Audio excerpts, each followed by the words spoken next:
Halo semua, pada video kali ini kita akan membahas kesehatan dan keselamatan kerja di laboratorium. Bersama saya, dosen pengampu mata kuliah Manajemen Laboratorium, Evelina Srapatriot MPD. Mari kita simak bersama-sama.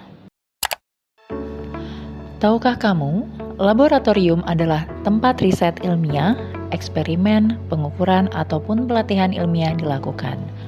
Pentingnya laboratorium dalam menunjang pembelajaran di kelas sangat diyakini oleh semua guru. Laboratorium pendidikan seringkali belum mempunyai program keselamatan yang maksimal.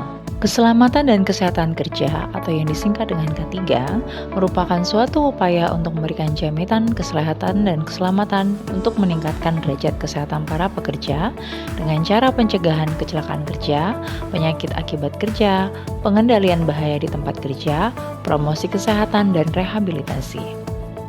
Melalui penerapan K3, semua pihak diharapkan mampu melaksanakan pekerjaan dengan aman dan nyaman.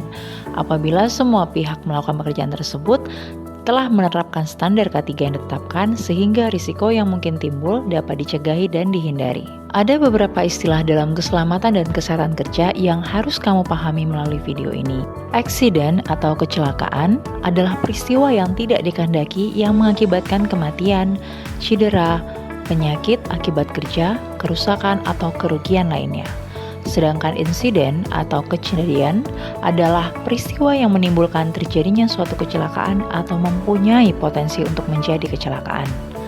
Hazard atau bahaya adalah sumber atau situasi yang berpotensi terhadap terjadinya kerugian dalam bentuk cedera ataupun penyakit akibat kerja, kerusakan properti, kerusakan lingkungan kerja, atau kombinasi lainnya. Dan risk atau resiko adalah kombinasi antara peluang dan konsekuensi dari setiap bahaya yang terjadi.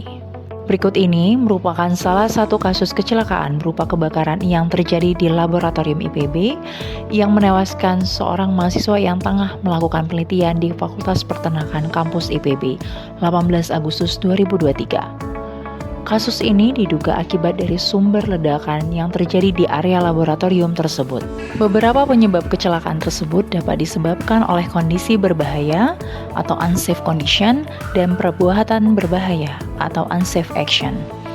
Kondisi berbahaya atau unsafe condition itu merupakan suatu kondisi fisik atau keadaan yang berbahaya yang mungkin dapat langsung mengakibatkan terjadinya kecelakaan. Perbuatan berbahaya atau unsafe action merupakan suatu pelanggaran terhadap prosedur keselamatan yang memberikan peluang terhadap terjadinya kecelakaan. Adapun peraturan dasar kerja di laboratorium yang pertama, baca beberapa kali semua petunjuk untuk melakukan eksperimen. Yang kedua, jangan melakukan kegiatan yang tidak diizinkan oleh guru. Ketiga, jangan menggunakan peralatan kecuali telah diberi izin. Yang keempat, berhati-hati untuk tidak menumpahkan bahan-bahan di laboratorium. Kelima, jangan makan di laboratorium. Yang keenam, setelah eksperimen selesai dilakukan, bersihkan daerah kerja dan kembalikan peralatan ke tempat semula. Dan yang terakhir, padamkan semua pembakar sebelum meninggalkan laboratorium. Sebelum kamu memasuki laboratorium kimia, biologi, dan fisika, kamu perlu paham dulu makna simbol-simbol keselamatan kerja untuk menghindari kesalahan-kesalahan dan bahaya yang tidak diinginkan. Ada apa saja ya kira-kira? Mari kita bahas. Simbol keselamatan kerja berbentuk tanda silang berwarna hitam memiliki dua kode XI dan kode XN. Kode XI artinya irritant atau dapat menyebabkan iritasi dan keracunan. Selanjutnya, simbol keselamatan kerja berbentuk tengkorak dan tulang menandakan bahwa bahan kimia tersebut mengandung racun atau bersifat toksik. Nah, kalau kamu melihat simbol keselamatan kerja dengan gambar tetesan yang sedang menetes ke tangan dan besi, tandanya bahan kimia tersebut bersifat korosif. Artinya, selain dapat menimbulkan karat dan besi, bahan kimia tersebut dapat menyebabkan luka jika terkena tangan tanpa pelindung. Simbol keselamatan kerja dengan gambar mirip kincir angin memiliki arti bahan tersebut bersifat radioaktif. Bahan ini memancarkan radiasi yang sangat berbahaya bagi manusia, dapat menyebabkan efek racun dalam jangka waktu yang singkat maupun lama. Bahan kimia yang mudah meledak ditandai dengan gambar ledakan. Nah, cara memperlakukan bahan kimia ini yaitu dengan menyimpannya dalam kondisi basah dan jauhkan dari panas atau sumber api. Bahan kimia yang ditandai dengan simbol berupa bola api berwarna hitam yang biasanya menyala tidak mudah terbakar. Akan tetapi, jika kontak langsung dengan bahan yang mudah terbakar atau menghasilkan panas akan sangat mudah terbakar. Contohnya hidrogen peroksida, kalium pekrolat, dan asam nitrat pekat. Berikut merupakan simbol-simbol keselamatan di laboratorium yang dapat dibaca dan dipahami oleh teman-teman semuanya.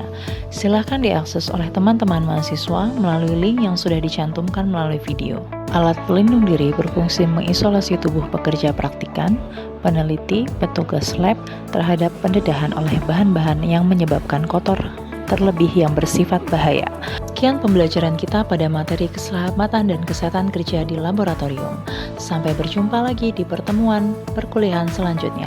Terima kasih atas perhatiannya, semoga bermanfaat.